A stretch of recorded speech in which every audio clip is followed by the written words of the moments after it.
حضرت انس روایت کرتے ہیں کہ تم لوگ کچھ عمل ایسے کرتے ہو ہی ادق فی اعینکم من الشعر، جو تمہاری نگاہوں میں بال سے بھی باریک ہیں، معمولی ہیں. کننا نعدها علی عہد رسول اللہ صلی اللہ علیہ وسلم من الموبقات، ایسے اعمال کو ہم حضور صلی اللہ علیہ وسلم کے زمانے میں ہلاک کرنے والی چیزوں میں سے شمار کرتے تھے.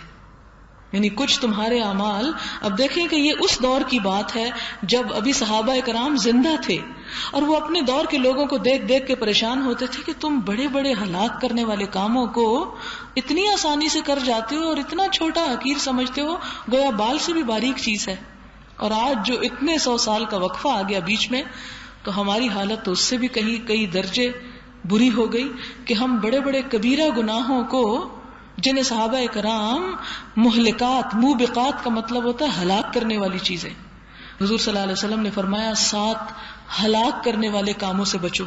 اس میں جادو ہے، اس میں والدین کی نافرمانی ہے، اس میں یتیموں کا مال کھانا ہے، اس میں کسی بے گناہ معصوم عورت پر تہمت لگانا ہے، جھوٹی گواہی دینا ہے، اللہ تعالیٰ کے ساتھ شرک کرنا ہے، سود کھانا ہے.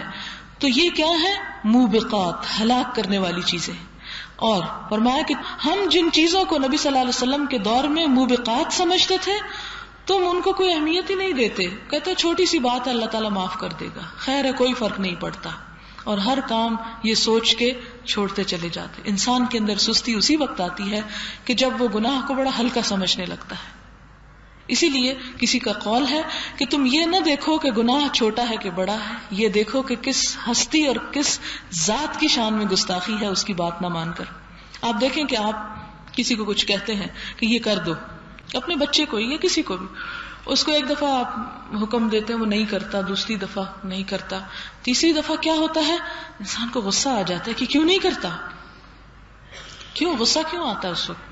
اس لیے کہ آپ کا بچہ ہے، آپ نے اس کو جنا، آپ نے اس کو پالا پوسا، اس کی ساری تکلیفیں اٹھائیں، اور وہ جب بڑا ہو گیا، طاقتور ہو گیا، تو آپ ہی کا نافرمان ہو گیا، آپ ہی کی بات نہیں مانتا. تو ایسے میں انسان کیا محسوس کرتا ہے؟ اسے اپنی گستاخی محسوس کرتا ہے، اور حقیقت میں ہے بھی. اب دیکھیں کہ ہم ایک طرف مسلمان ہیں، اپنے آپ بڑے اسلام کے دعوے کرتے ہیں، دوسری طرف ہم دنیا بھر کے سامنے ایسے کام کرتے ہیں جو اللہ تعالیٰ کے احکامات کے خلاف ہیں، تاکہ غیر لوگ دیکھ کے یہ کہیں یہ ہے اللہ کے نام لیوا، یہ ہے اسلام کے نام لیوا. ہاں، تو گویا ہم اپنے اندر خانے نہیں، سر عام اللہ تعالیٰ کے دین کو رسوا کرتے ہیں. جس طرح آپ دیکھیں شرارتی بچوں کی مائیں آنکھیں نکالے، انہیں کھینچے تانے، انہیں منع کرتی مت کرو مت کرو، لیکن وہ کسی طرح باز نہیں آتے.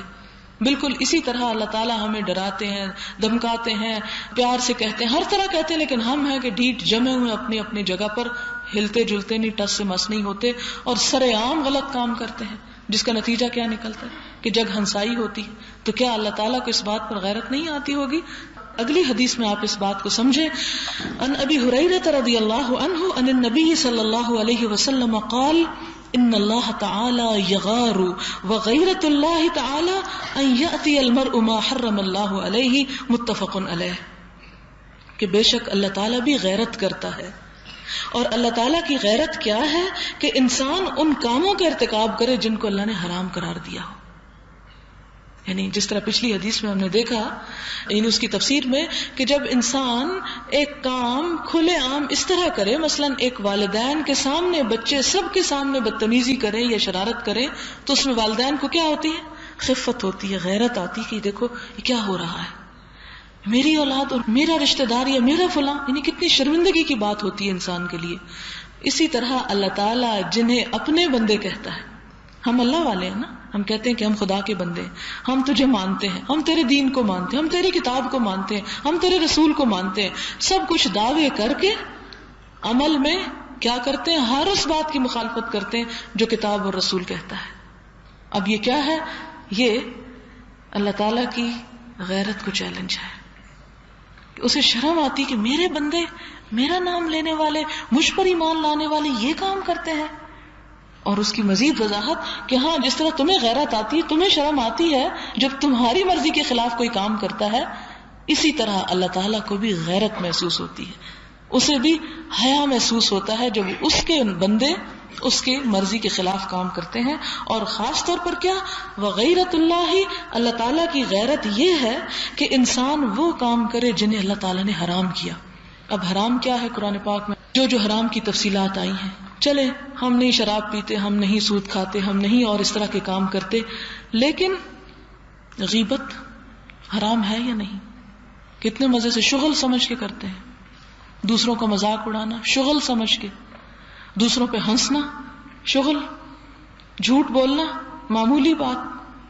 یہ بھی ان چیزوں میں سے ہیں جنہیں اللہ تعالیٰ نے حرام قرار دیا. تو جب انسان ایسا کوئی کام کرتا ہے تو اللہ تعالیٰ ایسے بندے پہ پھر کیا کرتے ہیں؟ غصے کی اور غضب کی نگاہ ڈالتے ہیں کہ یہ کس کام میں مبتلا ہے اور یہ کیوں نہیں رک جاتا اس چیز سے جسے میں نے اس کے لیے حرام ٹھہرایا.